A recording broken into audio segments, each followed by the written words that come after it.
우뇌가 주로 감정 조절하는 영역이라고 우리가 생각하고 좌뇌가 주로 구경수, 논리적이고 언어적인 부분을 담당하죠. 뒷부분은 시각적인 자극들을 많이 받아들이는 센소리 인풋, 감각을 받아들이는 영역이 많이 있어요. 그래서 정신과 영역에서는 이쪽은 많이 중요한 것 같진 않아요. 우뇌와 좌뇌의 그런 밸런스를 주로 보게 되고, 정신과에서는 이제 그 사람의 행동을 다루기 때문에 성격과 행동을 전체적으로 총괄하는 전두엽이라고 하는 뇌 전체의 사령부, 그 전두엽의 기능이 기능이 유지되고 있는가를 보는 것이 정신과 의사들의 주요 관심사고요. 이 가운데 영역들은 아마 신경과 의사들이 주로 볼 거예요. 우리가 통을 제일 많이 하는 영역이기 때문에. 이게 보면은, 그렇게 보는 거죠. 좌우 균형도 보고, 아까 말씀하신 대로 이렇게 잠잘 때만 나오는 델타파, 이렇게 깊은 명상 상태이거나 아니면 이제 좀 ADHD면 이 셀타파, 요 이제 잠에서 막 깨거나 잠으로 막 들려고 하는 그런 정도의 졸린 뇌파잖아요. 이게 만약에 그런 셀타파들이 전두엽에서 많이 나온다면 전두엽이 뇌의 사령부니까 여기서 참을성을 유지하고 자기 행동을 조절하는 역할을 많이 하거든요. 이 전두엽에서 셀타파가 만약에 많이 나온다 그러면 자기 조절이 잘 안 되는 거예요. 그래서 ADHD 아이들이 전두엽 영역에서 셀타파가 아주 많이 올라가 있는 모습들을 많이 보게 됩니다.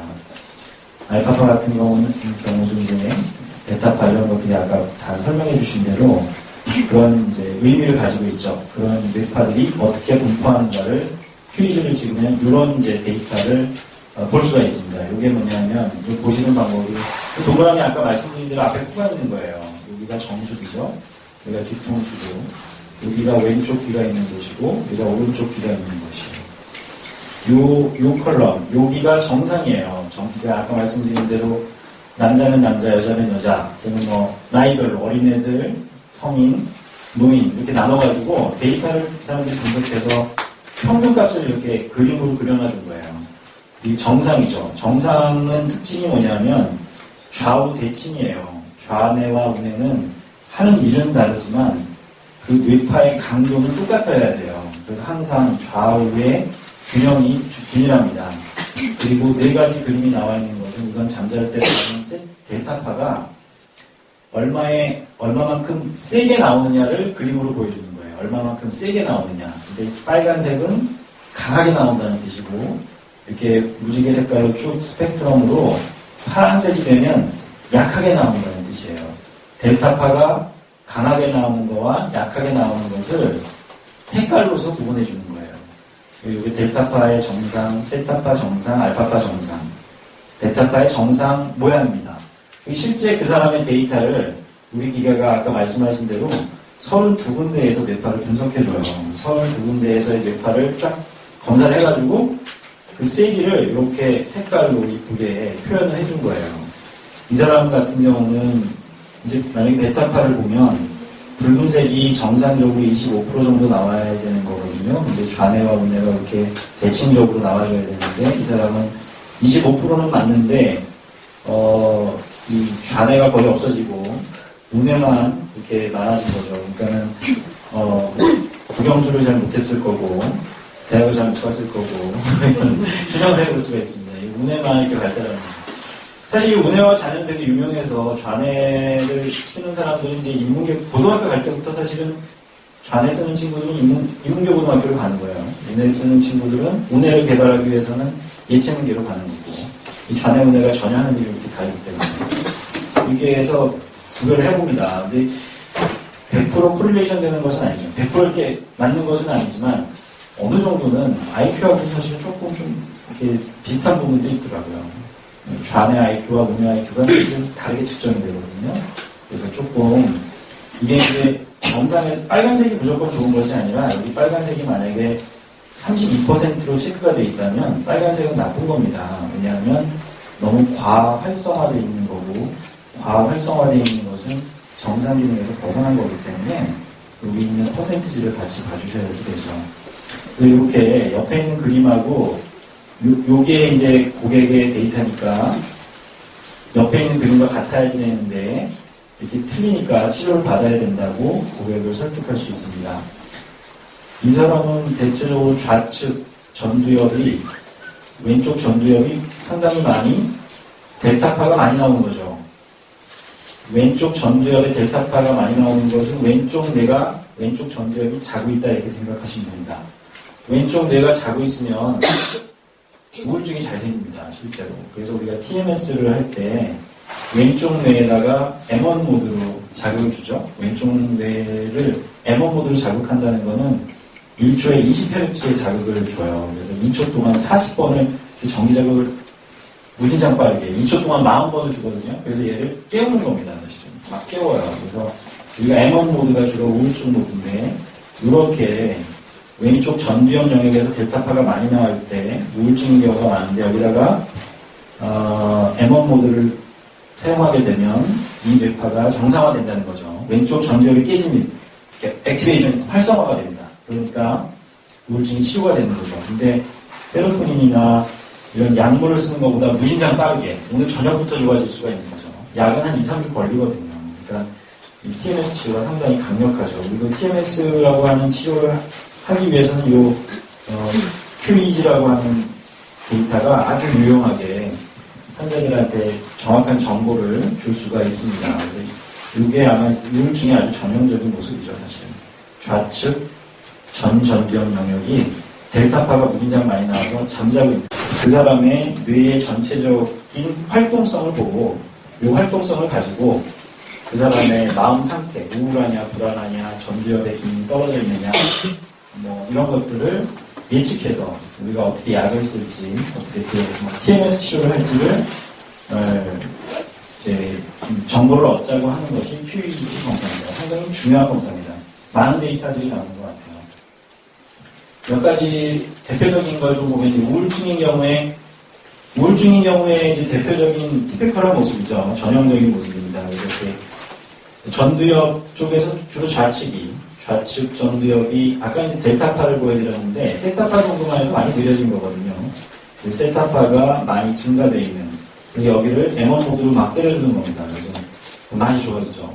우울증이 확 좋아집니다. 여기를 때려주는 그 TMS 기계는 M1 모드고 약으로 여기를 활성화시키는 건 이제 대부분 그 메실펜데이트를 잘 활성화시켜서 우울증을 안 좋게 하는 거죠. 여기 좌측 전두엽도 알파파도 사실 약간 좀 알파파가 되게 이게 해석하기가 좀 애매한데 베타파가 나올 곳에서 알파파가 나오면은 그 뇌 영역은 기능이 떨어져 있다고 판단해야 되고요. 세타파가 잘 나와야 되는 곳에서 알파파가 나오면은 그건 이제 뇌 기능이 좀 과도하게 오버 액티베이션 돼 있는 거죠. 알파파가 좀 중간에서 어렵더라고요. 편안한 이렇게 안정 상태일 수 있지만 우울 상태를 뇌 기능의 저하 상태를 얘기하기도 합니다. 베타파는 이제 이쪽이 오른쪽이 이렇게 올라가 있죠. 그래서 M1 요걸 이제 같이 해주는데 그래서 저는 항상 M1 모드하고 M2를 같이 쓰는데 M2는 오른쪽 뇌를 캄다운 시키는 거예요. M2는 오른쪽 전두엽에다가 1Hz로 계속 이 자극을 넣어서 오른쪽 뇌를 안정시키는 겁니다. 오른쪽 뇌는 사실 오른쪽 전두엽 쪽에서는 불안을 훨씬 많이 컨트롤하거든요. 근데 불안과 우울이 대부분 같이 오게 되고 우울일 때 전형적인 형태가 좌측 전두엽이 느려지고 우측 전두엽은 빨라지는 이런 이제 전형적인 모습을 보여서 M1, M2를 같이 시행하게 되면 우울과 불안 모두에서 빠르게 호전되는 걸 볼 수가 있습니다. 그래서 QEEG가 이런 이제 치료 방법을 결정하는 데 있어서 매우 중요한 데이터를 제공한다. 그렇게 볼 수가 있죠. ADHD 환자들을 보면 제일 대표적인 게 이제 델타파와 세타파가 전두엽 영역이 이렇게 많이 함진되어 있다는 거예요. 전두엽이라고 하는 건 사실은 인간에게 이렇게 특징 지어주는 거거든요. 원숭이까지 내려가면 전두엽이 거의 사라지고요. 밑으로 내려가면 전두엽이 없습니다. 전두엽은 인간들이 거의 가지고 있는 인간들만 갖고 있는 곳인데 이게 사령부죠. 사령부 전체인데 여기가 이제 기능이 떨어졌을 때 결국에 자기 통제가 잘 안 되고 이렇게 집중이 잘 안 되는 그런 현상이 생기게 됩니다. 그리고 ADHD 아이들의 특징적인 전형적인 모습이고요. 알츠하이머, 뇌기능이 떨어져 있는 거죠. 전체적으로는 이제 세타파라든지 알파파가 전 영역에서 많이 나오게 돼요. 많이 항진되어 있죠, 지금. 그래서, 뇌기능이 많이 떨어져 있는 거, 전체 영역에서. 볼 수가 있어요. 그러면, 알츠하이머이거나, 아니면 이제, 술을 많이 마셔도 술이 뇌기능을 전체적으로 떨어뜨리거든요. 그래서, 이렇게, 전체 뇌파가 느려지는 현상들이 생깁니다. 이런 걸 볼 수가 있고요. 이건 이제, 이건 약간 좀 과장되긴 했지만, 과장된 것 같아요. 이게 왜 그러냐면 이걸 믿고, 저도 처음에, 이렇게 큐이지에서 어떤 한 부분이 이렇게 특징적으로 좀 기능이 떨어져 있으면 MRI를 찍어보았습니다. MRI 윤원장님도 몇 번 찍어보시고, 저도 찍어봤어요. 찍어보고 싶어지더라고요. 어느 한 부분이 아주 뇌파가 전형적으로 딱 포칼하게 딱 떨어지는 곳이 있어요. 여기서도 이제 아까 말씀드린 대로 요거는 CT 이미지예요. 머리에 사진을 찍는 거예요. CT하고는 이제 오른쪽 왼쪽이 바뀌는 겁니다. 이 사람이 말하자면 오른쪽 전두엽에 혈관이 터진 거예요. 혈관이 터진 거를 CT에서는 이렇게 이제 볼 수가 있어요. 근데 이 사람 QEG를 찍으면 이렇게 나온다는 거예요. 같은 위치입니다. 여기 뇌파가 거의 죽어 있는 거예요. 알파파가. 그러니까 여기는 뇌파가 거의 안 나오는 거죠. 이러면 이제 사실 이렇게 혈관 터진 것까지도 이렇게 잡아낼 수 있다고 그래서 MRI를 몇 번 찍어봤어요, 실제로. 근데 잘 나진 않더라고요. 이건 이제 이럴 수도 있지만 이런 상태는 이렇게 나오는 건 맞는데 이런 상태라고 이걸 예측하기 좀 어렵더라고요. 이건 조금 어려운 것 같습니다. 그리고 이제 가끔은 이제 우리가 이 QEG를 찍을 때 이제 이런 다른 병원에서 데파킨이나 이런 걸 먹고 있는 친구들이 있거나, 리스페리돈을 먹고 있거나, 다른 항우울제를 먹고 있거나, 수면제를 먹고 있으면 여러 가지 QEG에서 이런 뇌파들의 변화가 있다는 것을 염두해두고, 저는 이제 주로는 한 3, 4일 정도 약 좀 끊고 찍으라고 얘기해 줍니다.